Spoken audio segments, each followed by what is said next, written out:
No matter how well you've prepared and how much research you've done, something's still going to catch you off guard when you get to Disney World. It does it for me every single time. We asked the experts, our followers, for the things that shocked them on vacation, and this list might surprise you.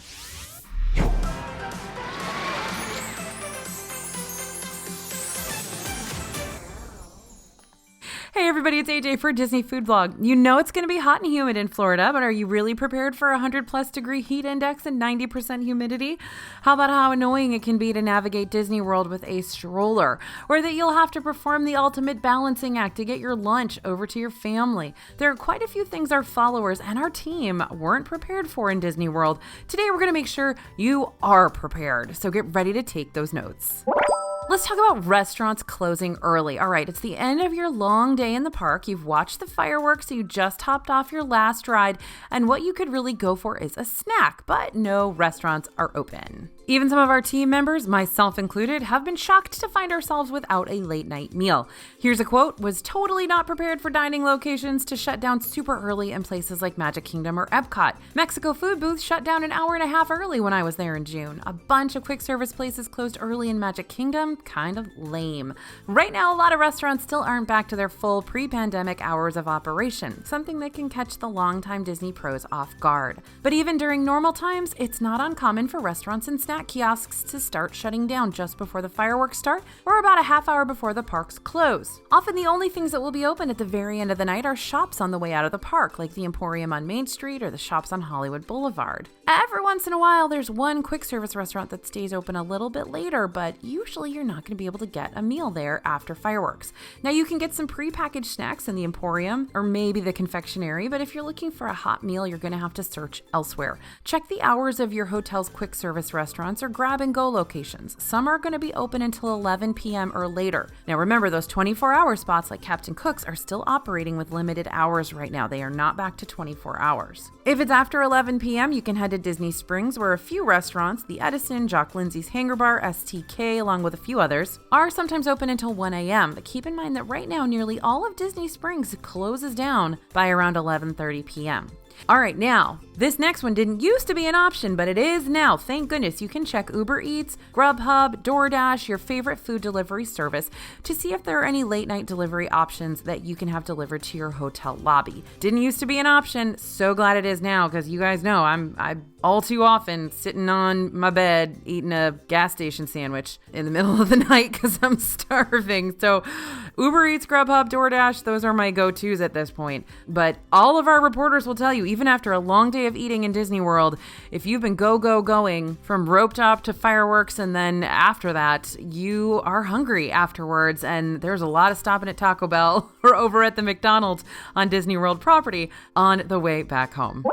Okay, another food-related item you said you were not prepared for in Disney World: no lids. Okay, in an effort to be more environmentally friendly, Disney World has done away with plastic straws everywhere and plastic cup lids in most places. Now, one of our team members remarked on watching other park guests, realizing they're woefully unprepared for this. I can tell from the sheer look of terror on the faces, a lot of families weren't expecting their large quick-service drink cup to be served without a lid. Oh, that poor mom or dad that breaks out into a cold sweat trying to navigate a tray with 6 giant Cokes on it to a table. I personally capsized 2 Diet Cokes in Pinocchio Village House just a couple of months ago, so doesn't really matter if you know it's coming. Still trying to navigate that walk with those unlidded drinks is real hard, you guys. Hot drinks and kids drinks should have lids, except in Animal Kingdom and Animal Kingdom Lodge, where you may have to deal with kids drinks sans lids, as it's not safe to have all that plastic around the animals. But short of bringing your own reusable cups and straws for any drinks from kiosks and quick service restaurants, you'll just need to be ready to balance those soda pops. Reusable straws are much easier to transport, but a whole cup for sodas, well, it's something you might want to bring if you know your kid hasn't mastered lidless cups yet, or, if you haven't mastered lidless cups yet, like me. Okay, this is a real big one that some of you won't even care about, but a lot of you will. It's not flat ground. Yep, our Facebook follower, Mary S., brought up a great point for all of us who think of Florida as a completely flat landscape. Pushing a wheelchair for my mom was really strenuous, she said. So many little hills that you don't even realize are there. So if you're going to be pushing a wheelchair or even a stroller, plan breaks in the day to rest and prep ahead of time by practicing on uneven ground or lifting some weights. You're going to encounter hills. They may not be huge hills, but there will be ramps ramps to get in and out of pavilions, restaurants, that monorail ramp. Oh my gosh, that thing's a nightmare. And even a lot of queues have inclines and hills you'll need to navigate. So if traditional lines with their switchbacks and inclines are something that's going to be difficult for someone in your group, look into Disney's Disability Access Service. This service is designed to help those guests who are unable to wait in conventional lines. And for more park info, you can talk to a cast member at Guest Relations in the parks. Another thing a lot of us aren't prepared for is how long it takes to get around. We talk about this on the channel a lot, but it's still shocking to people when they actually go to Disney World. You'll want to pack your patient pants if you're planning to use Disney World transportation. It's going to take a long time to get everywhere. And if you're planning to see and do a lot in one day, all that time on buses and the monorail can really eat up your day. It can take an hour or longer to get from your hotel to the parks once you finally get out of the room, down to the bus stop, wait for the bus to arrive, maybe wait for the second bus to arrive because it's just before park opening and everyone's waiting on a bus. Then the actual bus ride could take 30 minutes if you're going from one side of Disney property to the other, like Animal Kingdom Lodge to Magic Kingdom, and buses are at the whim of traffic as well. If you're traveling between parks, plan plenty of time if you're trying to make a reservation. Transportation will typically run less frequently in the middle of the day, so you may find yourself waiting for a bus to show for a while. I actually had one time where I was waiting for a bus for a super long time, and eventually a cast member called a van to take us where we needed to go because no buses were coming. Bobby H., one of our Facebook followers, said, after our first trip, I learned it isn't worth doing and spending the extra on a park hopper. If your family isn't going to be down for the added travel time, reconsider spending the extra money on that park hopper until you know you need it. Though another one of our followers, Christy C., said, I love park hopping. I love being able to do whatever we want when we want. And if you like hitting Magic Kingdom in the morning and heading to EPCOT in the evening when the mood strikes, and you don't mind waiting on a monorail to show up to get you there, park hopping might be for you. Now, if you want to break up your park day with some time in Disney Springs, you want to have a plan. Since there are currently no buses going to Springs from the parks and there are never buses from Springs to the parks, you'll need to make a stop at a hotel so you can walk to Disney Springs from Saratoga Springs Resort if you're going that route, or you'll want to drive yourself or use a rideshare service like Uber or Lyft. Wherever you're going, however you're getting there, remember that Disney World is the size of San Francisco and to leave more time than you think you need to get where you need to go. All right, another thing that our followers and our team weren't prepared for in Disney World is the blatant rule breaking. Now, as one of our writers said, you want to think the best of folks, then you'll be like inside in a line and a guest is palming a cigarette, or you see a mom stomping through the rose bushes with her kids as the cast member pleads with them to stop. Now, you will see some beautiful moments at Disney World. We see proposals and family reunions all the time, but you will also see some terrible things at Disney World. Like another writer who saw a parent tell their child to pee in the bushes once. Please do not do any of those things, but also maybe prepare yourself for the possibility of the magic being ruined a little by a fight with some choice words exchanged. Just don't let that be you. Disney can be stressful. Some people can't handle that stress, and Disney World is full of people. So stay on your best behavior, be kind to cast members, follow the rules, they're there for a reason, and remember there's security all over the park if you need to let someone know about the guy scaling the Mexico pyramid. Now, another thing a lot of us were not prepared for is how awkward those strollers can be. Even if your kid's grown out of a stroller at home, having one in Disney World can be really helpful, and it doubles as a cart to carry all your stuff. But they can be a pain in the neck to deal with in some unexpected ways. You'll need to find stroller parking outside of every ride because guess what? Can't take your strollers into the rides. And outside some of the pavilions like the Land and Mexico pavilions in EPCOT, not allowed to have strollers in those. And you'll need to unpack all your stuff from your stroller every time you leave and cover that stroller up in case it rains when you're inside. There's a lot going on. And at the end of the night, you may feel the stress when you've got to get on the bus back to your hotel. One of our team members was reminiscing on how awkward you will feel taking up 1/3 of the standing room on a packed bus with a double stroller. Guests lined up waiting an hour for a bus home will audibly groan when scooters or strollers are about to get on because that means the bus is filling fast to take up that much room. Disney buses are able to accommodate strollers, though you need to have them folded up, and ECVs and wheelchairs, but they take extra time to load, and yeah, they take up a lot of room. People will get grumpy, you will get glares, but don't feel awkward. The buses are made for that, and that stroller or ECV is important to you to have a better trip. Just make sure you know how to use them and be prepared for some of that bad behavior. Practice folding up that stroller and backing up that ECV, especially if they're rentals, before you're in crunch time at park close getting on a bus.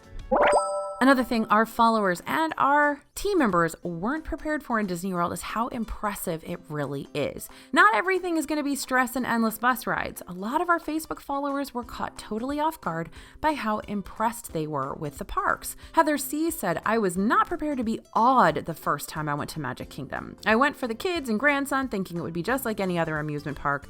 It's not at all." And Michael Q said, "The first time I went to Animal Kingdom, I was stunned by how deeply themed it all was." Disney prides itself on making sure every little detail is perfect, from interactions with cast members to the texture of rocks in Galaxy's Edge. There are backstories for rides, restaurants, even shops that are so wildly detailed, it's almost unreal. Now, we've got a whole video about some of our favorite Disney backstories if you want to know more about the secret society that meets at Skipper Canteen in Magic Kingdom, or why Dino Land is really the most themed land in all of Disney World. Go check that out next.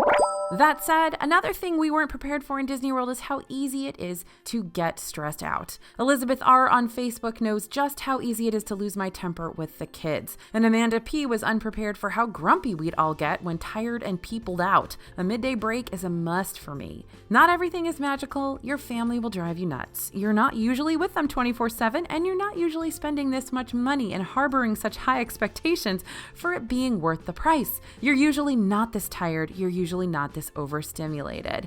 I cannot say this enough. I know I talk about it on the channel a lot, but you really need to understand it is a different world over there in Disney World, and you will experience a roller coaster of emotions. See what I did there? Cool. All right.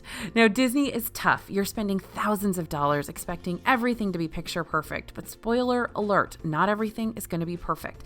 If there's one thing you really got to prepare for in Disney World, it's the stress. Know how your family's going to deal with long days waiting in line, and come prepared with ways to prevent and deal with the inevitable moments of being totally overwhelmed. That might be your kid's favorite snack, or heading back to the hotel at 2 p.m. for some pool time and a nap. You're going to get stressed, so take it in stride and don't feed into it. Take that break, even if it means you might not get to ride Haunted Mansion exactly when you wanted to. It is going to be worth it, trust me. And even better, work those breaks into your plan so that you have them in case you need them. If you don't need them, great, go ahead and stay in the park. But if you do need it, then you won't feel like you're missing out on something because you need to bail on a plan to go back to the hotel. All right, something else that folks were not prepared for in Disney World, the friendly wildlife. Now, it's not just friendly cast members you'll be interacting with on vacation. Disney's wildlife can sometimes be a little too close for comfort. You'll see signs on waterways warning you about snakes and gators. You may even see a few, but it's the birds and squirrels that have really taken a liking to our team.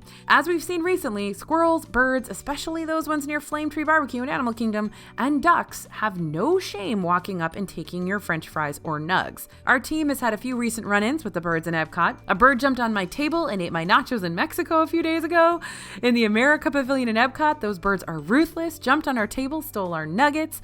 I had a nightmare bird dive bomb my fish and chips at the UK in EPCOT. He never saw the other hand coming, snatched that fry right out of his beak. Don't mess with my snacks, dodgy bird. We don't recommend fighting back against any would-be snack thieves, but keep an eye out for some new friends hanging around while you eat your lunch, and please don't feed them or try to pet them. That's how they learn bad habits and continue to dive bomb those snacks you just bought. Next, let's talk about some love bugs. Speaking of wildlife, Amber B on Facebook brings up even more of it that no one is thrilled to tangle with: love bugs. Laura M echoes all of our sentiments. OMG is all I have to say. Now, these little bugs won't hurt you. They're just annoying and super weird. They will be everywhere for about 2 weeks in May and again in September. They will land all over your car, which you should wash ASAP, because if they get smooshed, they'll actually start to take the paint off. They may land on your stuff. They may get in your room. They may drive you nuts. But if you end up in Disney the same time as they are, you just kind of have to grin and bear it. Now, let's talk about weather. We do that a lot here on DFE. It's important, but let's talk about heat first. We're getting into the surprising Florida weather. We talk about how hot it'll be, how much rain you'll deal with on your trip pretty often, but that doesn't mean you won't be caught off guard. This was the number one thing most of our followers weren't prepared for. Missy R said, "We went for the first time on our honeymoon in June '95 and melted. Now we go during the winter." If you can't do extreme heat, go during cooler seasons. December into February can get cold sometimes, and you may need a winter coat and hat as it can dip into freezing temperatures even in Central Florida. Avoid June through September. That's when you'll see those 100+ degree days with unbearable humidity. Take breaks, bring fans and cooling towels if you are there when it's warm, and remember to stay hydrated and find that air conditioning. And of course, that rain. Our follower Bernadette H was not prepared for the weather being so changeable. Check the weather, assume it will rain when it's not supposed to, and bring rain gear. I'm telling you, every single time it says, oh no, there's not going to be any rain, it always still rains. So get a reliable weather app. We like AccuWeather since it shows a minute cast, so you know just how long you have to duck inside before the skies open up. Know that weather will shut down rides too, so don't get in line for rides that are outdoors if rain is coming soon. Jordan T on Facebook said, we were definitely not prepared at all, and now every time we go, we bring extra shoes, socks, and a poncho. It may seem like too much. You may be like, nah, AJ's just exaggerating. I promise I am not exaggerating. Nothing causes blisters faster than wet shoes rubbing against your feet. Bring a different pair of shoes to wear the next day. Bring a pack of moleskin in case you do get a blister. Be prepared. It will happen. You will experience it no matter what the weather says. Another thing people weren't prepared for in Disney World, losing your kid. Yeah, no one is going to be prepared for this one. One of our editors said, I have come close, but no matter how much you read up on how safe it is, if your kid is lost in Disney World, it's still terrifying in real life. It's true that of the places you could be separated from your child temporarily, Disney World is probably one of the better ones, but you're still gonna freak out. Teach your kid to look for cast member name tags so they know who to ask if they need help, and write your phone number on their magic band or something else they're carrying with them if they're too young to memorize your number. Kids are never lost in Disney World. Cast members will assure them and help find their missing parents. Most of the time, you'll be reunited within minutes, but younger kids under 10 will be taken to the park's baby care center, and older kids will be taken to guest relations if they can't find the parents within a couple of minutes. But of course, the most important thing to do is don't panic. Get in touch with a cast member, let them know what's happened, and they will put out the APB.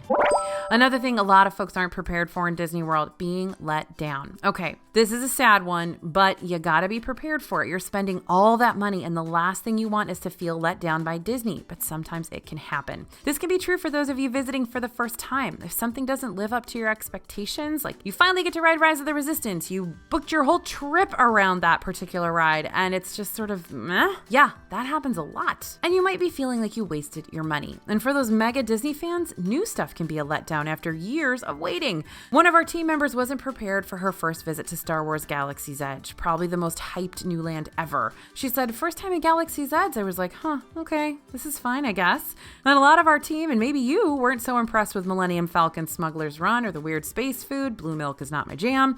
Luckily, Rise of the Resistance is usually pretty awesome for most people, but the stress of actually getting to ride can be a huge letdown. So temper your expectations. Disney can and does create some fantastic things, but they might not match the perfect vision in your head.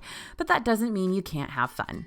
All right, next one that a lot of people aren't prepared for, no matter how much we talk about it, is how expensive everything is, especially the food. Food is likely going to be the biggest part of your Disney World budget, and while there are bargains to be found, you'll still be spending a lot of cash on food. Vicky T on Facebook was unprepared for just how expensive meals are. Our biggest tip here is to work food costs into your budget well in advance. Check menus of restaurants you want to dine in to get an idea of price range and opt for some cheaper options if you'd rather have more of your budget set aside for your hotel room or souvenirs. We have plenty of videos about cheap eats in Disney World, and you can start there. If you want some more in-depth planning and budgeting tips when it comes to the food part of your Disney trip, then grab a copy of our DFB Guide to Walt Disney World Dining. That's an ebook, and it's packed with over 800 pages of reviews on every restaurant in Disney World, the snacks you can't miss, the tips to snag the best tables, how to budget your dining with sample itineraries and worksheets to help you rein in your snack costs. Our guide comes with a full money-back guarantee. We believe in our product. It's helped thousands and thousands of people plan their trips, but if it's not for you, just let us know and we'll make it right.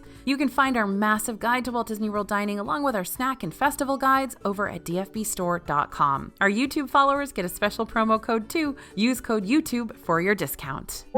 All right, next let's talk about the pain. There's nothing quite like the sore muscles you get after a long day in the parks. Now, Andrew S. said, we're pretty active and couldn't believe how sore we were after a day in the parks. Practice walking ahead of time. And by practicing walking, I mean walk a long time, walk up some hills, work some stretching into your morning vacation routine. Don't push yourself too hard and take breaks when you can while you're in Disney World. Christy H on Facebook was not prepared for the pain in your legs and back when you have to wait in line for so long for a ride. I'm partially kidding, but they should have some benches along the way for the old folks. Those benches would be a welcome addition, but until that day comes, plan some downtime during your trip to sort of recuperate. Plan a resort day that doesn't involve walking quite so much, or even consider booking a massage midweek. Disney's got several spas on property, including 2 Disney-owned spas at Grand Floridian and Saratoga Springs, plus a few Mandara spas and the spa at Four Seasons. Next, we're going to talk about the nostalgia. I think Disney's been part of everyone's childhood by this point, and visiting Disney can really tap into that nostalgia and transport you to a different place and time. Cresta H said of her trip to Disney World, "I can't really describe it, but I would have to say once you enter, the outside world just disappears and everything's magical." Disney really is an escape from the toughness of the real world, especially right now. Even if the real world has been a lot more visible in the parks over the past year, it's still a bit of an escape back to the simplicity of your childhood. For better or worse, we've all seen those articles bashing Disney adults. Disney is a bit of escapism, and sometimes that's what we need. It's also incredible to be able to share with your kids some of the things you experienced visiting Disney as a kid, because yep, we're getting to be that old now. All right, another thing a lot of folks are not prepared for in Disney World is how much you'll need to use your phone. The one thing that probably was not a part of your childhood trips to Disney World is having to use your smartphone for everything. Dawn M wanted to unplug during our last vacation, and it is so impossible to. Got to use your phone app for all sorts of stuff. And she's right, you got to use your phone for making reservations, ordering your lunch, even some snacks at kiosks, checking show times and wait times.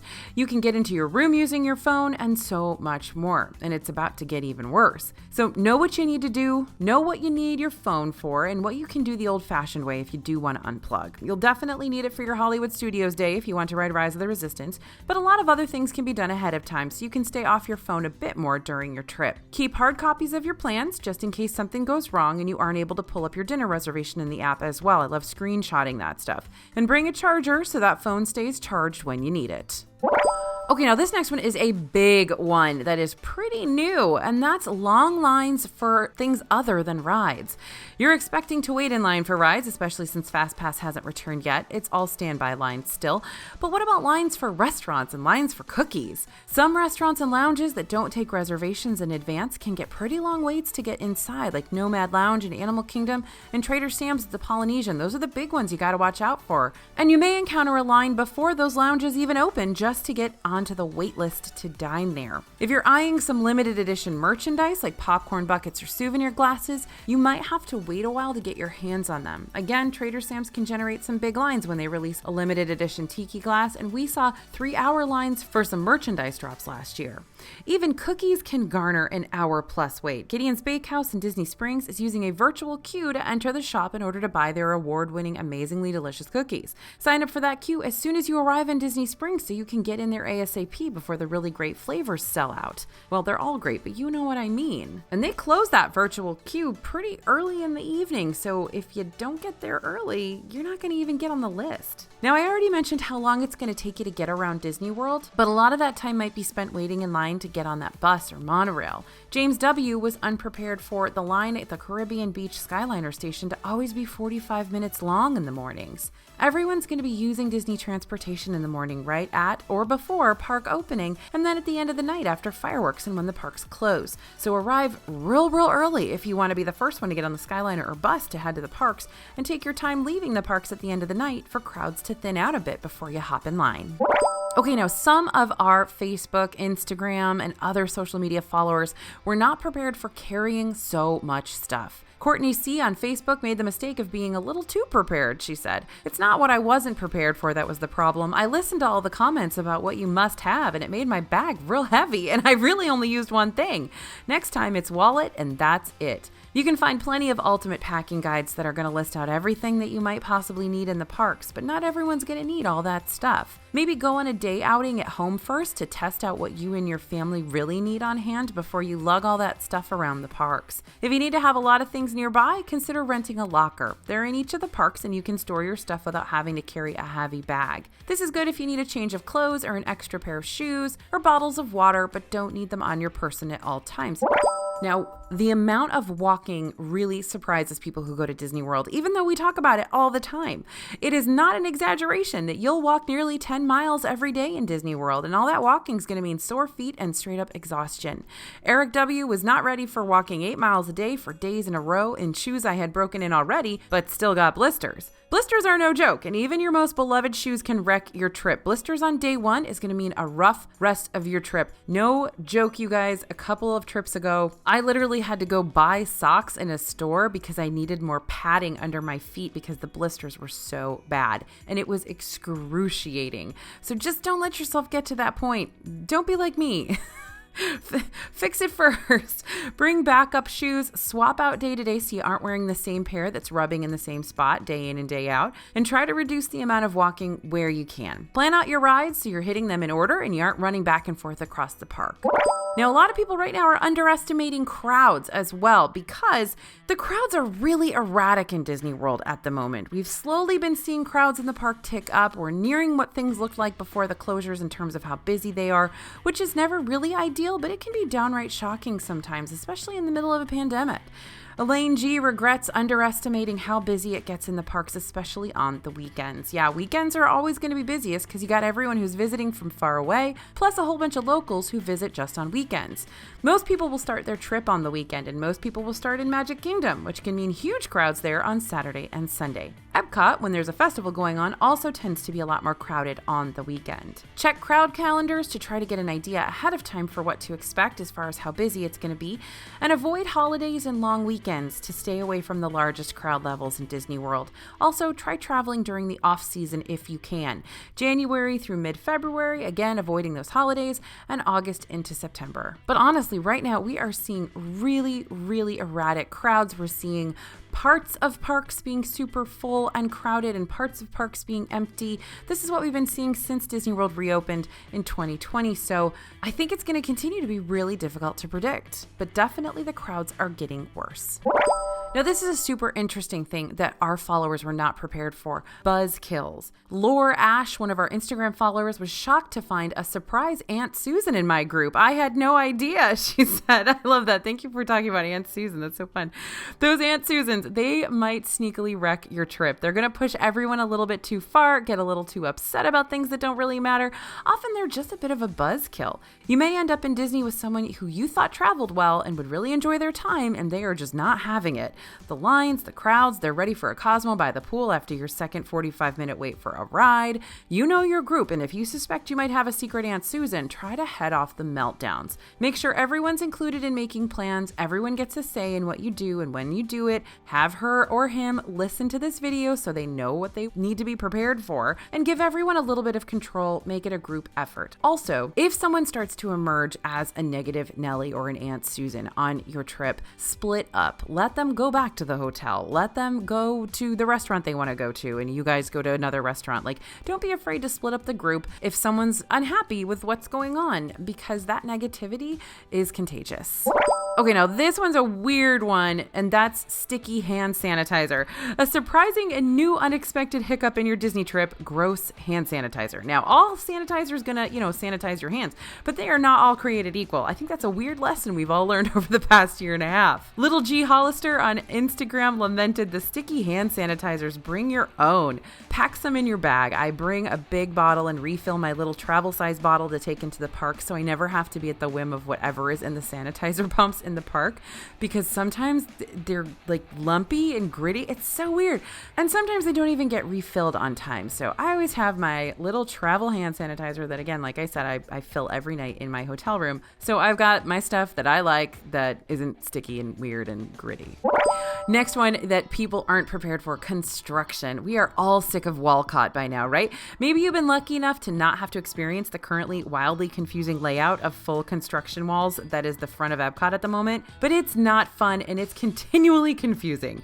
Jane.stock on Instagram commented that Future World is so congested, while Kara Custodio said, I was unprepared for my sense of direction getting thrown off without the central walkway in EPCOT. All those walls are blocking off construction happening on the Guardians of the Galaxy coaster, the old Mouse Gear merchandise shop, and the rest of the center of EPCOT on the other side of Spaceship Earth. We're expecting a new store and a new Club Cool where you can taste all those Coca-Cola sodas to open sometime this summer. summer if things go according to plans. But a lot of that construction work will be sticking around well into next year. Grab a map, leave a little extra time to get between Soarin' and Test Track, and read the signs on the walls. They tell you where to go.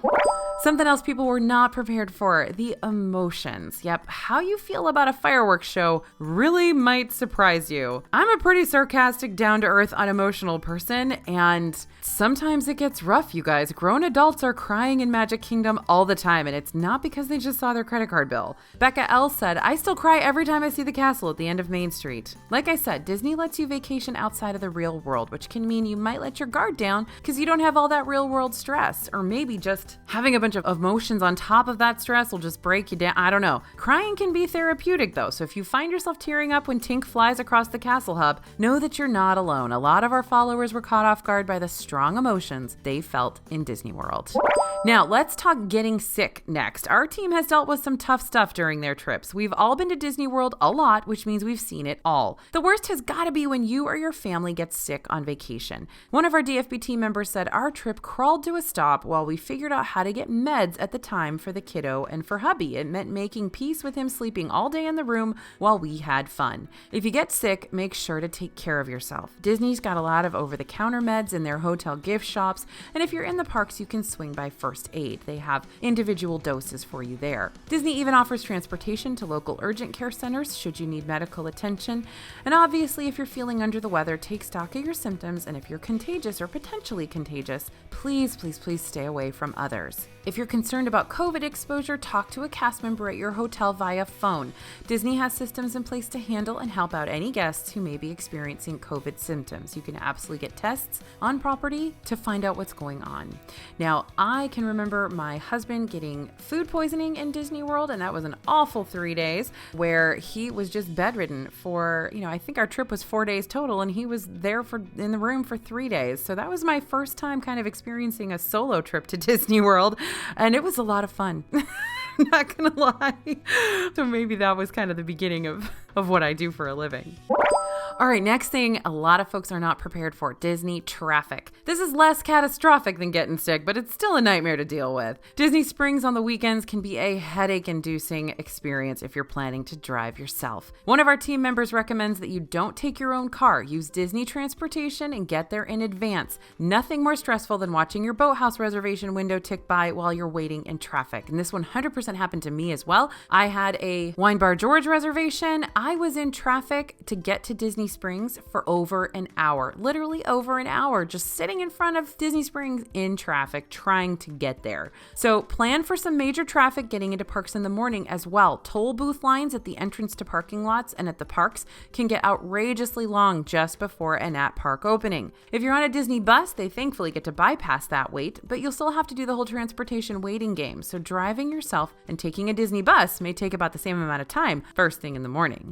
All right, now be careful because a lot of people are not prepared for falling in love with Disney. Not everyone is a major Disney fan from the get-go. You may be planning a trip with someone who doesn't really get it, or maybe that person is you and you're just trying to do as much research as possible to make this whole thing as painless as possible.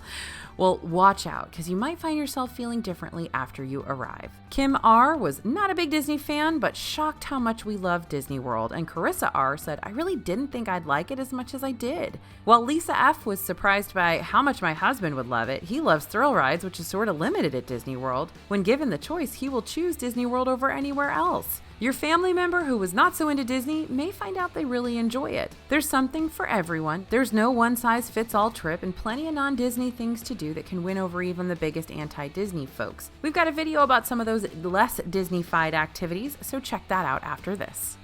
And then, of course, the wanting to go back. Once you've fallen for Disney, you may find yourself planning another trip when you swore this would be a one-and-done thing, just to see what it's all about. Carrick M. said, I've been a Disneyland and DCA girl my whole life, but Disney World stole my heart. And for Katrina D., my once-in-a-lifetime holiday turned into once a year because I fell in love with the place. If you find yourself thinking about your next trip before you even finish up your current trip, check to see if Disney is offering any bounce back offers. These are special hotel discounts that are only available to guests currently staying in a Disney World hotel. They're often better deals than what is available for everyone else and are eligible for dates much further in the future. Disney usually only releases discounts for 4 to 6 months in the future. Those bounce back offers could be good for a year from now. Now, how do you get them? There may be a card in your room detailing the current offer, or you can always call 407-939-1923 from your room to see what's available.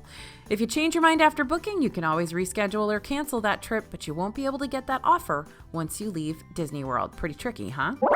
Now, whether you're planning your first trip or your next trip right after you got home because you can't get Disney out of your head, we are here for you. We spend day in and day out finding the latest and greatest tips to bring to you here on the channel so you're prepared for everything Disney can throw at you. If you want to make sure you don't miss a thing, sign up for our newsletter. It's completely free. We send it out nearly every day, and every time there's a major news story from Disney, like when they reinstated mask usage in the parks, our newsletter subscribers were the first to know. You'll find the link to sign up right in the description below this video. So there we go, 30 things you weren't prepared for in Disney World. It's literally you, because we base this on our followers.